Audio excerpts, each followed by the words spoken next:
Dear students, welcome back to my YouTube channel, and you get my previous videos from my personal homepage or from my YouTube channel. So to get updates on the topic based on higher education, please subscribe my channel. And we are going to discuss the scholarship available for higher studies.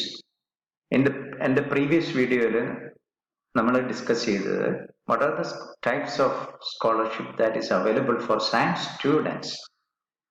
ഈ വീഡിയോയിൽ നമ്മൾ discuss ചെയ്യാൻ ഉദ്ദേശിക്കുന്നത് scholarship by central government.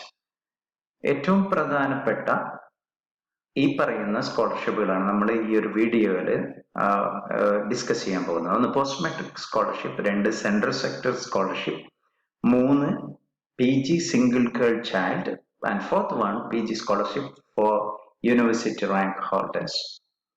First one post matric scholarship. ഇത് minority welfare department government of India നൽകുന്ന സ്കോളർഷിപ്പാണ്. ഇത് apply ചെയ്യാൻ വേണ്ടി ഈ പറയുന്ന എല്ലാ സ്കോളർഷിപ്പും അപ്ലൈ ചെയ്യാൻ ഒരൊറ്റ സൈറ്റിലാണ് പോകേണ്ടത്. ഇത് scholarship.gov.in. ഈ സ്കോളർഷിപ്പിന്റെ വെബ്സൈറ്റിൽ പോയതിനു ശേഷം നിങ്ങൾക്ക് you can see that click on the link new user. ഇതാണ് വെബ്സൈറ്റ്. ഇവിടെ ന്യൂ രജിസ്ട്രേഷൻ എന്ന് ക്ലിക്ക് ചെയ്യാം. അപ്പോൾ ഈ ഒരു വിൻഡോയിലേക്ക് നിങ്ങളെ ഡയറക്റ്റ് ചെയ്യും. ഇവിടെ you can read guidelines for registration, and after reading you just click on continue. Then it will direct you to this page and the fresh registration for academic year 2020-21. എന്നിട്ട് ഈ പറയുന്ന കാര്യങ്ങളൊക്കെ ഫിൽ ചെയ്തതിന് ശേഷം രജിസ്റ്റർ ചെയ്യാം. First time ഒരു OTP വരും. അപ്പോൾ അതിനുശേഷം രജിസ്ട്രേഷൻ കംപ്ലീറ്റ് ആകും. ഇനി പിന്നെ ഫർദർ ഈ ഒരു സൈറ്റിലേക്ക് പോകുമ്പോൾ നിങ്ങൾ ഡോക്യുമെന്റ്സ് ഒക്കെ അറ്റാച്ച് ചെയ്യാനുണ്ടാകും. അപ്പോൾ ആ ഒരു കാര്യം, രജിസ്ട്രേഷന്റെ കാര്യത്തിൽ ഈ പറയുന്ന എല്ലാ സ്കോളർഷിപ്പും രജിസ്റ്റർ ചെയ്യേണ്ടത് ഈ website. Then next one post matric scholarship apply ചെയ്യാൻ പറ്റുന്നത് മുസ്ലിം, ക്രിസ്ത്യൻ, ബുദ്ധ, സിഖ്, പാസി ഈ വിഭാഗത്തിനാണ്. പ്രീവിയസ് ഇയറിൽ 50% മാർക്ക് വേണം. ഇനി UG ആണെങ്കിലും ഡിഗ്രിക്ക് അപ്ലൈ ചെയ്യുമ്പോൾ അതേപോലെ previous year +2 50%, PG students apply ആണെങ്കിൽ UGക്ക് ഫൈനൽ ഇയർ എക്സാമിന് 50% മാർക്ക് വേണം. Annual income should be less than 2 lakh. പിന്നെ ഈ സ്കോളർഷിപ്പ് ഗവൺമെന്റ് എയ്ഡഡ് അതേപോലെ റെക്കഗ്നൈസ്ഡ് അൺഎയ്ഡഡ് ഇൻസ്റ്റിറ്റ്യൂഷണൽ സ്റ്റുഡൻസിനും എന്ത് ചെയ്യാം, അപ്ലൈ ചെയ്യാം. 30% of scholarship is reserved for girls. Then next one, a student shall be eligible for only one scholarship out of all available scholarship by central government. അപ്പോൾ അത് മനസ്സിലാക്കുക, മറ്റൊരു സ്കോളർഷിപ്പേ avail ചെയ്യാൻ പറ്റൂ. Except rank ഹോൾഡേഴ്സിനും single girl ചൈൽഡിനും അത് ഒരു exception. And applicant are advised to link their bank account with Aadhaar. എപ്പോഴും ഈ സെൻട്രൽ ഗവൺമെന്റിന്റെ DBT ഡയറക്റ്റ് ബാങ്കിലേക്ക് ട്രാൻസ്ഫർ ചെയ്യാണ്. അപ്പോൾ ഫാസ്റ്റർ ഡിസ്ബേഴ്സ്മെന്റിന് ഏറ്റവും ബെറ്റർ എന്ന് പറയുന്നത് ആധാർ ലിങ്ക് ചെയ്യുന്ന bank account, personal bank account എന്ത് ചെയ്യുക, ഫസ്റ്റ് ഓപ്പൺ ചെയ്ത് അത് കീപ്പ് ചെയ്യുക. Remain active till the disbursement of the scholarship. ഈ സ്കോളർഷിപ്പിന്റെ ലാസ്റ്റ് ഡേറ്റ് എന്ന് പറയുന്നത് 31st October ആണ്. ഈ ഒരു സമയത്ത് ലാസ്റ്റ് ഡേറ്റ് എന്ന് പറയുന്നത് 31st October ആണ്. അടുത്തത് സെൻട്രൽ സെക്ടർ സ്കോളർഷിപ്പ്, CSS. ഇത് MHRD ഗവൺമെന്റ് ഓഫ് ഇന്ത്യ നൽകുന്ന സ്കോളർഷിപ്പ് ആണ്. ഇതിന്റെ portal is same. Last date is also presently 31st ആണ്. ഓൺലൈനായിട്ട് അപ്ലൈ ചെയ്യാം. നേരത്തെ ഞാൻ കാണിച്ച സൈറ്റിലേക്ക് പോകാം. ഇനി എന്തൊക്കെ ഫീച്ചേഴ്സ് ആണ് ഈ സെൻട്രൽ സെക്ടറിന്റെ? ഇത് ഈ scholarship for college and university students ആണ്. +2 students of current academic year without any gap ഡിഗ്രിക്ക് അഡ്മിഷൻ ലഭിച്ച ഒരു സ്റ്റുഡൻസിനാണ് ഇത് അപ്ലൈ ചെയ്യാൻ പറ്റുക.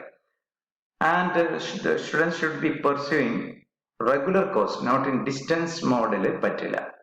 ഞാൻ നേരത്തെ പറഞ്ഞ കാര്യം ഒന്ന് ശ്രദ്ധിക്കണം. Personal bank account Aadhaar link ചെയ്യാൻ ശ്രദ്ധിക്കുക. അതേപോലെ പേഴ്സണൽ ഇമെയിൽ ഐഡിയും മൊബൈൽ നമ്പറും നിങ്ങളത് മാത്രം നൽകുക. അതിന്റെ എന്താ കാരണം എന്ന് വെച്ചാൽ SMS നിങ്ങൾക്ക് വരും, അതേപോലെ ഇന്റിമേഷൻ, ഇതൊക്കെ ഒന്നുകിൽ ഇമെയിൽ ഐഡിയിൽ അല്ലെങ്കിൽ മൊബൈൽ നമ്പറിലേക്കാണ് വരിക. അപ്പോൾ ആ മൊബൈൽ നമ്പർ, കീപ്പ് ചെയ്യുന്ന മൊബൈൽ നമ്പർ എന്ത് ചെയ്യുക, പെർമനന്റ് ആയിട്ടുള്ള നമ്പർ കൊടുക്കുക.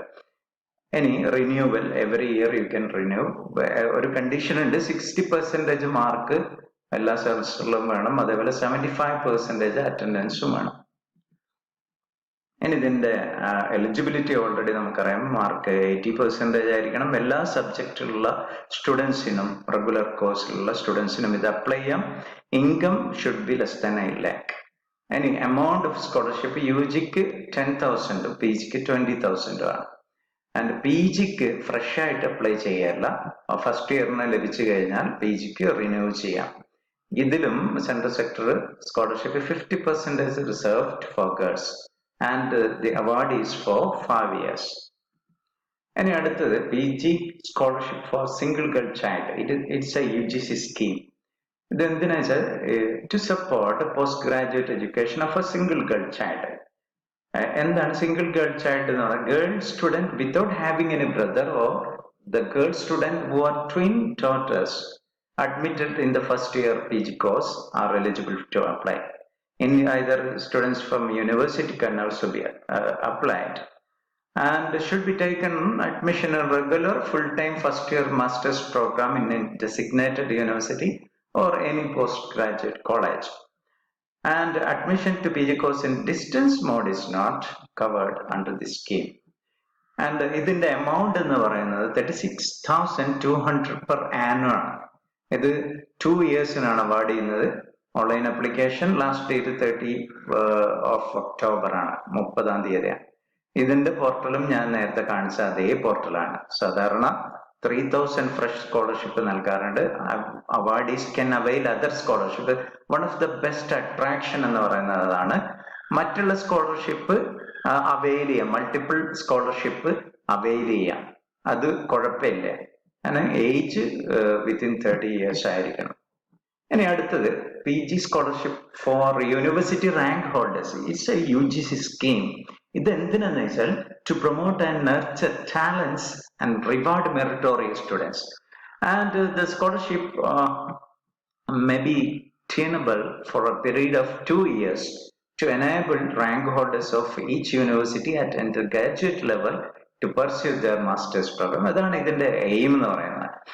ഇനി എല്ലാ യൂണിവേഴ്സിറ്റിയും അല്ലെങ്കിൽ degree awarding institution would be required issue a rank certificate to the toppers of university in BA, BSc and BCom. ഈ കോഴ്സുകളിലുള്ള ഫസ്റ്റ് ആൻഡ് സെക്കൻഡ് റാങ്ക് കിട്ടിയ ആളുകൾക്കാണ്, അത് ശ്രദ്ധിക്കുക, ഫസ്റ്റ് ആൻഡ് സെക്കൻഡ് റാങ്ക് ഹോൾഡേഴ്സിനാണ് ഇത് അപ്ലൈ ചെയ്യാൻ പറ്റുക. ഇനി ഒരു കണ്ടീഷൻ ഉണ്ട്, ഈ rank holders should secure minimum 60% mark. And online അപ്ലിക്കേഷന്റെ ലാസ്റ്റ് ഡേറ്റ് 30th ആണ്, ഈ ഒക്ടോബറിൽ. പോർട്ടൽ ഇതാണ്. And students take an admission in regular or full-time master's degree course in any recognized university, deemed university, private university, autonomous college or a postgraduate college. Age limit ഇതിൽ below 30 ആയിരിക്കണം. ഇനി ഇതിൽ ശ്രദ്ധിക്കേണ്ട കാര്യം, ഇങ്ങനെ റാങ്ക് കിട്ടിയ കുട്ടികൾക്ക് ഒരു കണ്ടീഷൻ ഉണ്ട്. Number of students who appeared in examination at UG level. Rank കിട്ടുന്ന ആ UG ലെവൽ കുട്ടികൾക്ക് അഫിലിയേറ്റഡ് യൂണിവേഴ്സിറ്റി ആണെങ്കിൽ 100 സ്റ്റുഡൻസ് അറ്റ്ലീസ്റ്റ് ഉണ്ടായിരിക്കണം.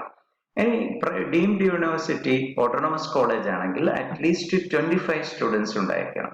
അതാണ് ഇതിലെ ഒരു കണ്ടീഷൻ എന്ന് പറയുന്നത്. ഇനി ഈ നാഷണൽ സ്കോളർഷിപ്പിൽ ഞാൻ നേരത്തെ പറഞ്ഞ കാര്യം, Aadhaar seeding is important and DBT mode of transfer ആണ്. പെട്ടെന്ന് തന്നെ എമൗണ്ട് കിട്ടണമെങ്കിൽ ആധാർ ലിങ്ക് ചെയ്യുന്നത്, ബാങ്ക് അക്കൗണ്ടുമായിട്ട് ലിങ്ക് ചെയ്യുന്നത് നന്നായിരിക്കും. ഇനി റാങ്ക് ഹോൾഡേഴ്സിനുള്ള സ്കോളർഷിപ്പ് എന്ന് പറയുന്നത് നല്ല എമൗണ്ട് ഉണ്ട്, 3,100 per month for 2 years. ഇതിന്റെയും പ്രത്യേകത, you can accept other scholarship എന്ന് പറഞ്ഞാൽ മൾട്ടിപ്പിൾ സ്കോളർഷിപ്പ് അവൈൽ ചെയ്തത് കൊണ്ട് കുഴപ്പമില്ല. അപ്പൊ ഞാൻ ഈ പറഞ്ഞതിൽ 2 PG Indira Gandhi scholarship for single girl child and rank holder scholarship, ഇതൊക്കെ ഒരു അവാർഡാണ്. അതുകൊണ്ട് തന്നെ മൾട്ടിപ്പിൾ സ്കോളർഷിപ്പ് അവൈൽ ചെയ്യുന്നതിൽ തെറ്റില്ല.